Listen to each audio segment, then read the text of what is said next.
This one is called the choker split. It's a variation of a jade split, so it has a lot of similarities to it. I would highly recommend being comfortable with your jade split before getting into this one, because it does have a few little variations that makes it slightly less comfortable. One little word of advice, those of you that have lovely locks, I would highly recommend not having your hair in the way for this one. I've found, even with my little bits that are hanging down here, it still gets in the way sometime when I go in for that choker hold, which kind of is holding me in place.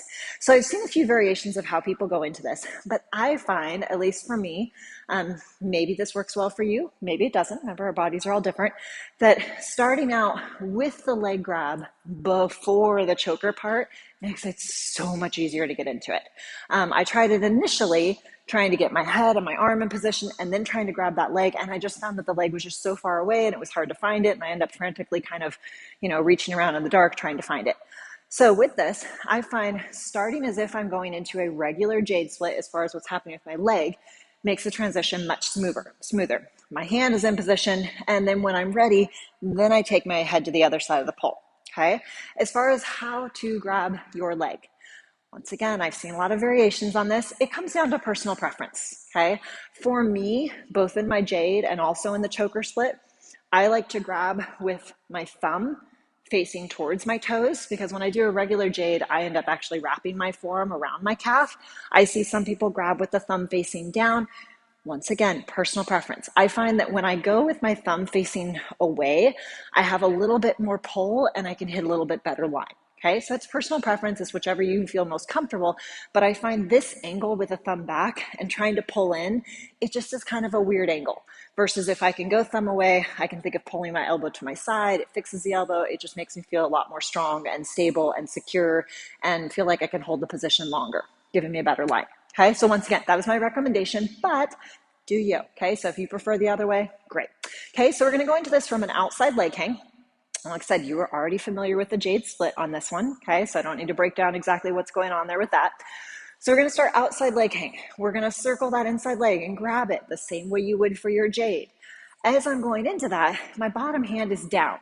Okay, once you have a hold of that leg and you're feeling that contact point on your inner thigh like you would for a jade, then when I'm ready, this bottom hand, and you'll see, I'm going to then really think about swimming my head through and engaging my upper back, which helps me push the pole more to the back of my neck so that my head comes to the other side of the pole. Okay, so in a jade split, our torso stays on the same side.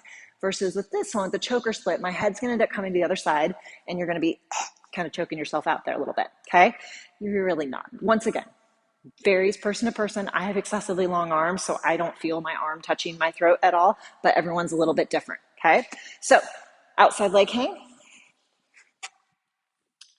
From here, I'm going to drop my inside arm almost like a flat line-ish. Bring this inside leg around, grab it like I would for my jade. Now from here, I'm going to turn this bottom hand over. Okay, and it can be in a cup grip or a thru. You can wrap the thumb or not wrap the thumb. That's personal preference. I'm going to sneak my head to the other side, pulling it down. Then when I feel like I'm secure, pulling my leg towards my opposite shoulder as you would in a jade, and this secure grip with this bottom arm, then you can release that top leg, taking it into your full choker split. Ta-da! Hold till you hit that magical line. When you're ready to come out, similar to how you would for a regular jade, rehook that outside leg, release that bottom hand, and coming out however you would like. Okay, so choker split, similar to a jade. If you're still not 100% secure with your jade, I would highly recommend taking some time to get comfortable with that. My recommendation is get the leg in position and then the arm caressing your face. I just find it's a much smoother transition, but as I said, everyone's a little bit different. Okay, so initially that bottom hand, I have my fingers down like you would for a flat line. Once I have a hold of my leg, then that bottom hand, I turn it over. But the nice thing is, because my hand is already on the pole, I don't have to do that frantic moment of trying to find the pole, okay? Especially if you're on spin and the spin is kind of throwing your arm off. My hand turns over. As I said, you can either have your thumb wrapped or you can have a cup. It's whichever you prefer. It's not just that your arm is there. Like I said, really think about your head pushing back so you feel that kind of contact point on the back of your neck, and think about engaging your upper back. It's just a little chest lift. Okay. The leg position, contact point, just like a jade, make sure you're pulling that leg crossbody towards the opposite shoulder. Thumb can either be facing away towards your foot or thumb towards you. Personally, my preference is thumb away facing towards my toes. Okay, so that is the choker split. Go have some fun with it. Let me know which entrance you like better. Do you like it better doing the hand first or the leg first? I don't know. Everyone's a little bit different. So have some fun, put it together with some of your favorite moves. You can do this one on spin, you can do it on static, whichever you prefer.